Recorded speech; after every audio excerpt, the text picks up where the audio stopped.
ସକାଳ ଛୁଆମାନେ ଆଜି ସମସ୍ତେ ଗାଧେଇନ ସାବୁନ ଦେଇକି ଗାଧେଇଛ ତ? ହାତ ନଖ କାଟଛ ନା ଆଜି? ଦେଖିବା ନଖ ଟିକେ ବାସ୍ ସେ କାଳିଆ ନେଲ ପଲିଶ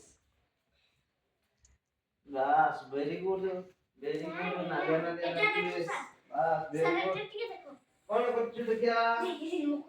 ନଖ ଆଉ ଟିକେ କାଟିବୁ ହେଲା ନଖ ହାତ ସଫା ରଖିଲେ ଦେହ ସଫା ରହିବ ବୁଝିଲା ଯାହା ଖାଇବୁ ନହେଲେ ମଇଳା ପଚିବ ଭିତରକୁ ବୁଝିଲା ବସି ପଡ ତାହେଲେ ଆଜି ପାଠ ପଢିବାନି ଆଜି ଗପ ଗୋଟେ କହିବା ହେଲା ପାଠ ପଢିଲେ ଭଲ ଲାଗିବ ନାଇଁ କି ଗପ ଟିକେ କହିବା ନା ନା ଆଚ୍ଛା କି ଗପ ଶୁଣିବ କୁହ ଚଢେଇ ଗପ ଚଢେଇ କୁମ୍ପି ଦବ ଜାଣିଛ ନା ଠେକୁଆ ଗପ କହିଦଉଛି ହେଲା ଆଚ୍ଛା ଥରେ ଗୋଟେ ଶିକାରୀଟା ହେଲା ସେ ଶିକାରୀଟା ଧାନ ପକେଇ ଦେଇଛି ପଡିଆରେ ଆଉ ସେଠି ଗୋଟେ ଜାଲ ଛନ୍ଦି ଦେଇଛି ହେଲା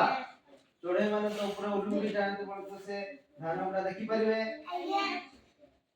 ଧାନ ଗୁଡା ଦେଖିଲେ ତାଙ୍କର ଖାଇବା ପାଇଁ ମନ ହବ ଯେତେବେଳେ ଠିକ ଯାଉଛନ୍ତି ଗୋଟେ ଚଢେଇ କଣ କଲା ନା ସେ ଧାନ ଖାଇବା ପାଇଁ ତଳକୁ ଆସିଲା ବେଳକୁ ସେ ଜାଲରେ ଛନ୍ଦି ହେଇଗଲା ବୁଝିଲା ଆଉ ଜାଲରୁ ବାହାରି ପାରିଲା ନାହିଁ ଚେଷ୍ଟା କଲେ ବାହାରି ପାରିଲା ନାହିଁ ତା ସାଙ୍ଗ ଚଢେଇ ମାନେ ଆସିଲେ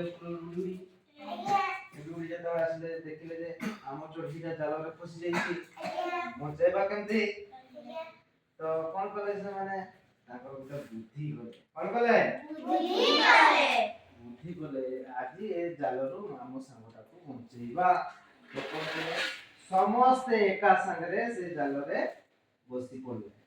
ଧାନ ଖାଇବା ପାଇଁ ତ ସମସ୍ତେ ଜାଲରେ ଛନ୍ଦି ଗଲେ ତାହେଲେ ବଞ୍ଚିଲେ କି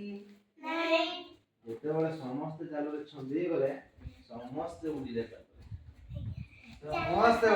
ଉଡ଼ିଲେ ବେଳକୁ ଜାଲଟା ତ ବଳ ଫଟେଇକି ନ ଟେକିକି ନେଇଯିବେ ଜାଲ ଲାଗେନା ନାଇକି ତାପରେ ଦେଖ ସମସ୍ତେ ଉଡ଼ିକିରି ପଳେଇଲେ ଶିକାରୀ ଆସିଲା ବେଳକୁ ଜାଲ ଆଉ ପାଇଲା ନାହିଁ ଶିକାରୀର ଜାଲ ବି ବଞ୍ଚିଗଲା ତାହେଲେ ତମେ ଯେତେବେଳେ ଏକୁଟିଆ କାମ କରିବ ତାହେଲେ ସେତେବେଳେ ପାରିବ ନାହିଁ ଯଦି ସମସ୍ତେ ମିଶିକିରି କାମ କରିବ ତାହେଲେ ପାରିବ ନା